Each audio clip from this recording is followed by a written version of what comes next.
ಇತ್ತೀಚೆಗೆ ಪ್ರಚೋದನಕಾರಿ ಭಾಷಣಗಳು ಮತ್ತು ವಿವಾದಾತ್ಮಕ ಹೇಳಿಕೆಗಳಿಂದ ಸುದ್ದಿಯಾಗಿದ್ದ ಉಳ್ಳಾಲದಲ್ಲಿ ಇಂದು ಒಂದು ಸೌಹಾರ್ದಯುತ ಘಟನೆ ನಡೆದಿದೆ.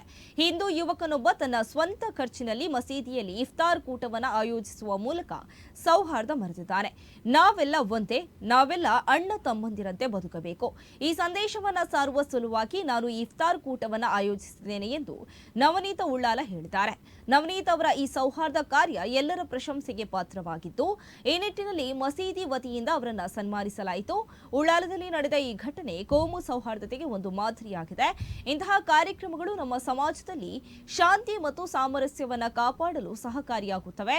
ಸಂದರ್ಭದಲ್ಲಿ ಮಸೀದಿ ಅಧ್ಯಕ್ಷ ಆಸೀಫ್, ಹಂಸ ಉಳ್ಳಾಲ್, ಯುಬಿ ಸಲೀಂ, ಸುರೇಖಾ ಚಂದ್ರ, ಚಂದ್ರಿಕಾ ರೈ, ಅಮಿತಾ ಅಶ್ವಿನ್, ಪ್ರತಿಭಾ ಸಾಲ್ಯಾನ್, ಹೇಮಾ, ಕವಿತಾ, ಶೈಲಾ ಕ್ರಾಸ್ತಾ, ಶಾಲಿನಿ ಶೆಟ್ಟಿ, ರಿಚರ್ಡ್ ಡಿಸೋಸಾ, ಕಿರಣ್ ಪೂಜಾರಿ, ಅವಿನಾಶ್ ಪೂಜಾರಿ ಉಪಸ್ಥಿತರಿದ್ದರು.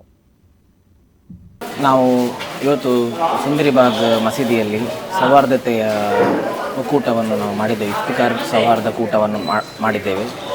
ಇದು ಅತಿ ಮುಖ್ಯವಾಗಿ ನಾವು ಯಾಕೆ ಮಾಡ್ತಾ ಇದ್ದೇವೆ ನಮ್ಮ ಸುಂದರಿಬಾಗ್ ವಾರ್ಡಿನಲ್ಲಿ ಅಂತ ಹೇಳಿದರೆ, ನಾವು ನಮ್ಮ ಸುಂದರಿಬಾಗ್ ವಾರ್ಡಲ್ಲಿ ಆ್ಯಕ್ಚುಲಿ ಇಡೀ ಉಳ್ಳಾಲದಲ್ಲಿ 31 ಇದರಲ್ಲಿ ಸಹ ನಮ್ಮ ಸುಂದರಿಬಾಗ್ ವಾರ್ಡಿನ ಮಸೀದಿ ಹತ್ತಿರವೇ ನಮ್ಮ ಮಂದಿರ ಸಹ ಉಂಟು, ಮಂದಿರ ಹತ್ತಿರವೇ ಮಸೀದಿ ಉಂಟು. ಸೊ ಹಾಗಾಗಿ ಇದು 100 ಮೀಟರ್ ದೂರದಲ್ಲಿರುವ ಡಿಫ್ರೆನ್ಸಲ್ಲಿರುವ ನಮ್ಮ 2 ಕ್ಷೇತ್ರಗಳು. ಸೊ ಹಾಗಾಗಿ ನಾವು ಇಲ್ಲಿ ಅತಿ ಉತ್ತಮದಿಂದ ನಾವು ಬಾಳ್ತಾ ಇದ್ದೇವೆ. ಇದಕ್ಕಿಂತ ಮುಂಚೆ ಸಹ ಬಾಳಿದ್ದೇವೆ.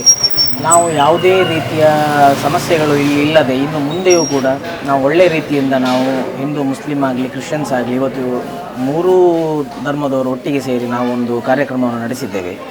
ಸೊ ಇಂದು ಎಲ್ಲ ನಮ್ಮ ಧರ್ಮದವರು, ಎಲ್ಲ ಜಾತಿ ಮತ್ತು ಧರ್ಮದವರು ಕೂಡ ಒಟ್ಟಾಗಿ ಸೇರಿಕೊಂಡು ಈ ಒಂದು ಉಪವಾಸದ ಈ ದಿನವನ್ನು ಇಲ್ಲಿ ನಾವು ಆಚರಿಸ್ತಾ ಇದ್ದೆವು. ಇಲ್ಲಿ ಸಾಮರಸ್ಯದ ಬದುಕನ್ನು ನಾವು ಕಾಣ್ತಾ ಇದ್ದೇವೆ ಉಳ್ಳಾಳ ಕ್ಷೇತ್ರದಲ್ಲಿ.